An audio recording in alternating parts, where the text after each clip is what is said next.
Mga minamahal na pensyonado, kung naghihintay kayo ng isang napakahalagang balita tungkol sa inyong ikalabintatlong month pension ngayong 2026, huwag kayong umalis sa video na ito. Dahil ngayon, sasabihin ko sa inyo ang lahat. Kung kailan ito ilalabas, magkano ang matatanggap ninyo, at kung may mga bawas ba na kailangan ninyong malaman bago pa man dumating ang pera sa inyong kamay. Maraming pensyonado ang hindi alam ang mga detalyeng ito, at dahil doon, nagugulat sila o nalilito kapag hindi tugma ang natanggap nila sa inaasahan. Kaya naman, pakinggan ninyo itong mabuti, dahil ang bawat salitang sasabihin ko ay para sa inyo. Una sa lahat, pag-usapan natin kung ano talaga ang tinatawag na ikalabintatlong month pension. Hindi ito basta bonus na regalo ng gobyerno. Ito ay isang karapatan, isang benepisyong naaayon sa batas na tinatanggap ng bawat CCS pensyonado isang beses sa isang taon, karaniwan ay sa buwan ng Disyembre. Ang ikalabintatlong month pension ay katumbas ng inyong isang buwang pensyon. Kung mayroon kayong monthly pension na 5, 6 o 10,000 piso, iyan din ang halaga ng inyong ikalabintatlong month pension. Simple lang ang computation, pero may mga bagay na maaaring magbago sa aktwal na matatanggap ninyo, at iyon ang tatalakayin natin ngayon ng detalyado.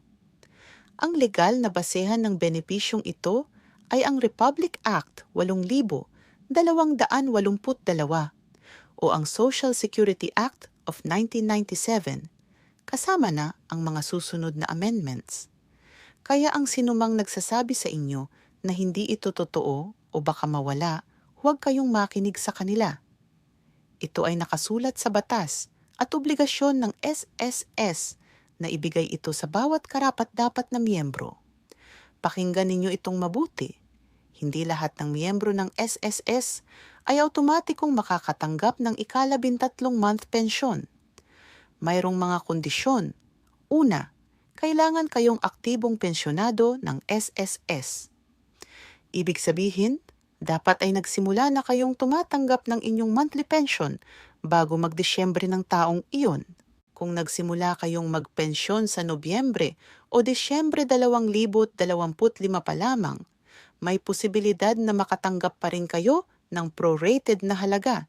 Depende sa patakaran ng SSS sa taong iyon. Pangalawa, dapat ay nakaregister ang inyong account, maging ito man ay sa PesoNet, sa Land Bank, sa Union Bank, sa UMID-linked account, o sa inyong appointed payment center.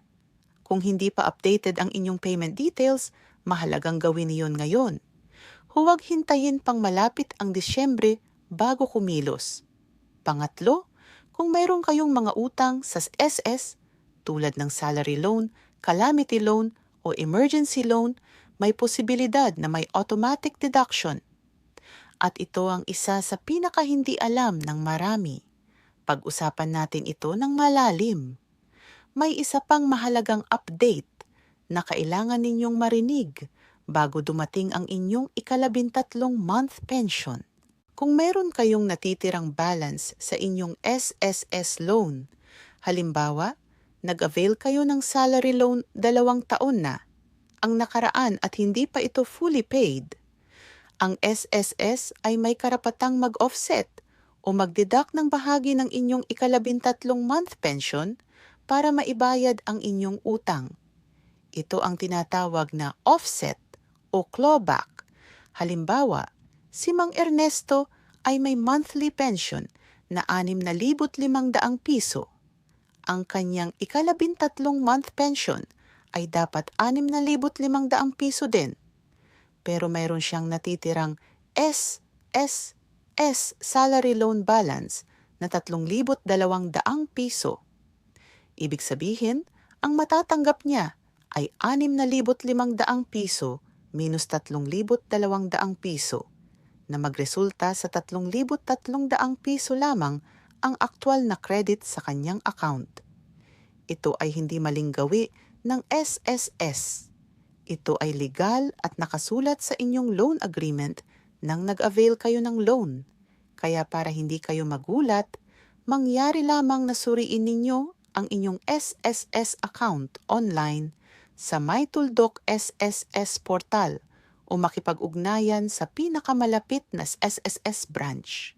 Alamin ninyo ang inyong outstanding loan balance ngayon bago pa man dumating ang inyong pensyon. Para sa mga walang anumang utang sa SSS, ito ang magandang balita para sa inyo. Ang inyong ika-13 month pension ay ilalabas ng buo, walang anumang bawas, direkta sa inyong account. Ito ang hindi alam ng marami at gusto kong ipaliwanag ng malinaw para maintindihan ng lahat. Ang ika-13 month pension ay hindi nagdadagdag ng anumang additional amount maliban sa inyong regular monthly pension. Ang formula ay ganito. Kaya kung ang inyong monthly pension ay kung 3,000 piso ang inyong buwanang pensyon, ang inyong ika-13 month ay 3,000 piso. Kung 5,500 piso ang inyong buwanang pensyon, ang inyong ika-13 month ay 5,500 piso.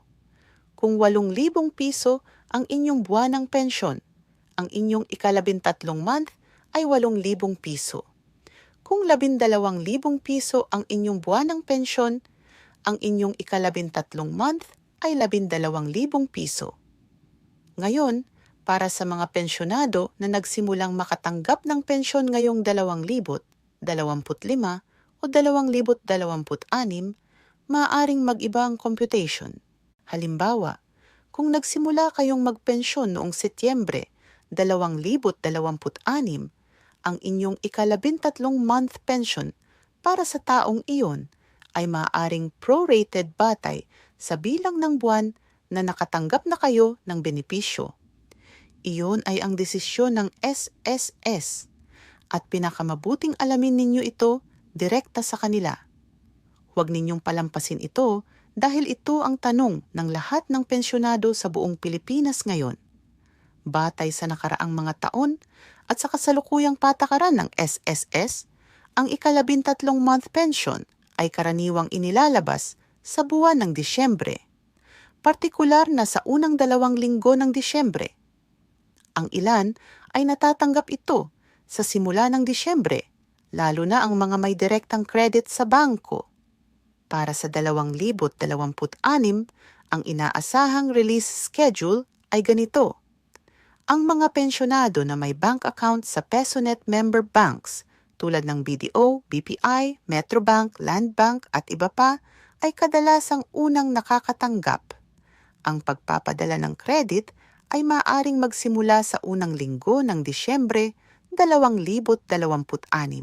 Ang mga pensyonado na gumagamit ng UMID card bilang ATM ay susunod. Ang oras ng crediting ay depende sa pinakamalaking volume ng ililipat ng SSS sa mga partner banks. Ang mga pensyonado na tumatanggap sa pamamagitan ng payment centers, remittance outlets, o rural banks ay maaaring makatanggap sa ikalawa o ikatlong linggo ng Disyembre 2026. Mahalagang malaman ninyo na ang SSS ay nagbibigay ng official na advisory tuwing malapit na ang release ng ika-13 month pension. Abangan ninyo ang mga opisyal na anunsyo sa SSS official website, sa kanilang Facebook page, at sa inyong registered email kung naka-enroll kayo sa MyTulDoc SSS. Isang mahalagang paalala, huwag kayong maniwala sa mga nagpapadala ng mensahe sa Facebook o text na nagsasabing early release o special release ng ika-13 month pension. Iyon ay mga scam. Pag-uusapan natin ito ng detalyado mamaya. Ngayon, gusto kong sabihin sa inyo ang mga tiyak na hakbang na kailangan ninyong gawin bago dumating ang Disyembre 2026. Una, ay update ang inyong disbursement account. Siguraduhin na ang inyong bank account o payment method ay aktibo, verified, at hindi expired. Maraming pensyonado ang hindi nakatanggap ng kanilang pensyon dahil sa expired na account o hindi updated na impormasyon. Huwag hayaang mangyari iyon sa inyo. Pangalawa, suriin ang inyong loan balance. Bisitahin ang May Tuldok SSS portal sa SSS Tuldok, Gov Tuldok, PH. Ilagin ang inyong account at tingnan kung meron kayong natitirang loan balance. Kung wala kayong online account, humingi ng tulong sa isang pinagkakatiwalaang miyembro ng pamilya o pumunta sa pinakamalapit na SSS branch. Pangatlo, itago ang inyong SSS number at personal na impormasyon. Huwag ibahagi ang inyong SSS number, UMID number, o bank account details sa kahit sino, lalo na sa mga estranyo sa social media o sa telepono. Pang-apat, kung may reklamo kayo o hindi kayo nakatanggap ng inyong ika-13 month pension sa inaasahang PETSA, huwag mag-atubiling makipag-ugnayan sa SSS hotline sa 1455 o bumisita sa pinakamalapit na SSS branch. Huwag hayaang lumipas ang ilang linggo nang hindi kayo kumikilos. Ito ang pinakaimportanteng bahagi ng video na ito at hinihiling ko sa inyong bigyang pansin ito ng buong puso. Sa bawat pagdating ng ika-13 month pension season, dumadami ang mga scammer na nagtatarget ng mga pensyonado. Gumagamit sila ng iba't ibang paraan para dayain kayo at marami sa kanila ay mukhang kapani-paniwala.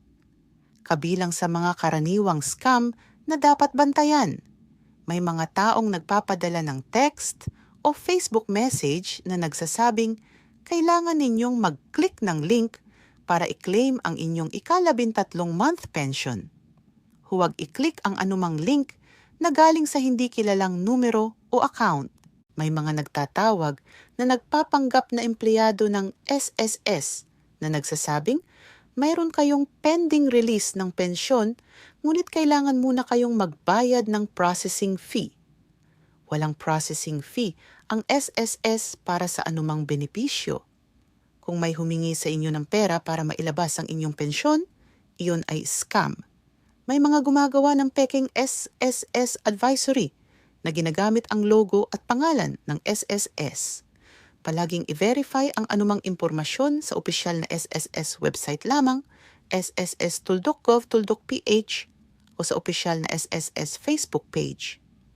Kung kayo ay na-scam o may nagtangkang dayain kayo, iulat ito agad sa SSS, sa NBI Cybercrime Division o sa inyong lokal na pulis.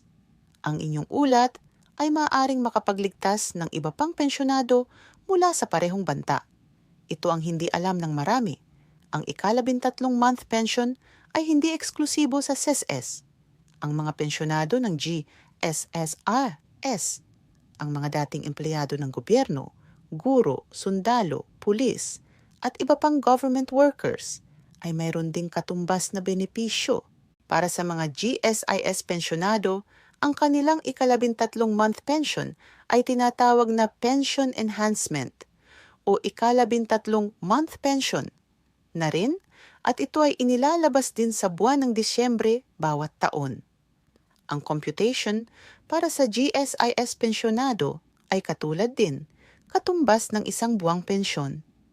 Ngunit ang mga detalye ng release schedule at ang mga patakaran tungkol sa loan deductions ay maaaring mag-iba mula sa SSS. Ang pinakamabuting gawin ng mga GSAS pensyonado ay makipag-ugnayan sa GSIS directly sa kanilang hotline o bumisita sa pinakamalapit na GSIS branch para makumpirma ang eksakto nilang release schedule at kung mayroon bang mga deductions sa kanilang ika-13 month pension. Mga minamahal na pensyonado, gusto kong sabihin sa inyo mula sa kaibuturan ng puso, ang inyong pensyon ay hindi isang regalo. Hindi ito awa ng pamahalaan. Hindi ito basta-bastang pera na bigay ng sinuman. Ang bawat piso ng inyong pensyon ay pinaghirapan ninyo sa loob ng maraming taon. Ang bawat kontribusyon na binawas sa inyong sweldo noong mga kabataan ninyo, iyon ang pundasyon ng benepisyong tinatanggap ninyo ngayon. Kaya huwag kayong mahiyang i-claim ang inyong ika-13 month pension.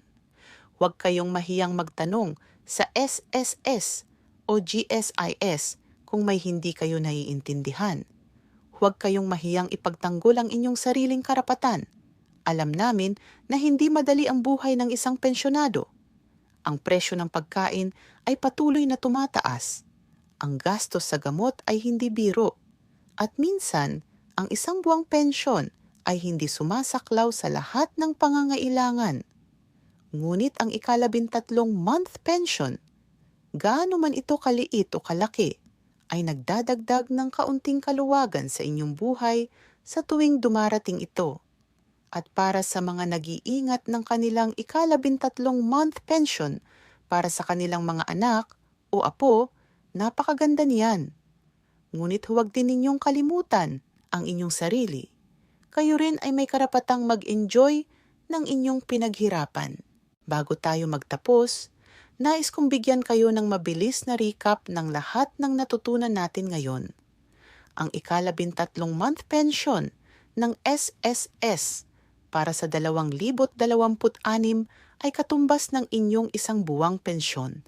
Walang dagdag, walang bawas, maliban kung mayroon kayong outstanding loan balance na ino-offset ng SSS. Ang inaasahang release ay sa buwan ng Disyembre 2026 na magsisimula sa unang linggo para sa mga may direct bank credit at susunod ang ibang payment channels sa ikalawa o ikatlong linggo. I-update ang inyong disbursement account ngayon. Suriin ang inyong loan balance. At huwag maniwala sa mga scam na nangangako ng early release o nagre-require ng bayad para mailabas ang inyong pension. Para sa mga GSIS pensyonado, mayroon din kayong katulad na benepisyo at makipag-ugnayan sa GSIS para sa inyong specific na schedule at detalye. Mga minamahal na pensyonado ng buong Pilipinas, kung nakatulong sa inyo ang video na ito, isang simpleng pabor lang ang hinihingi ko sa inyo. I-share ninyo ito sa inyong mga kakilala, sa inyong mga kapitbahay, sa inyong mga kasamahan sa seniors club, sa lahat ng mga pensyonado na maaaring hindi pa nakaalam ng mga detalyeng ito. Dahil ang impormasyon ay kapangyarihan at ang isang video na na-share ninyo ay maaaring makapagligtas ng isa pang pensyonado mula sa scam o maaaring makapagbigay ng kaalaman sa isang taong nangangailangan. At kung hindi pa kayo nakasubscribe sa aming channel, pinakiusap po namin kayo, pindutin ang subscribe button at ang notification bell para hindi kayo makaligtaan ng anumang susunod na update tungkol sa inyong pensyon, sa inyong mga benepisyo, at sa lahat ng balitang mahalaga para sa inyo. Ito ang inyong channel, ginawa para sa inyo, para sa inyong kapakanan, at para sa inyong kapayapaan ng isip. Maraming salamat sa inyong panunood ngayon. Ingatan ninyo ang inyong kalusugan. Ingatan ninyo ang inyong sarili. At alalahanin ninyo palagi, ang inyong pensyon ay inyong karapatan. Walang sino man ang maaaring kumuha niyon mula sa inyo. Hanggang sa muli, paalam at mabuting araw sa inyong lahat.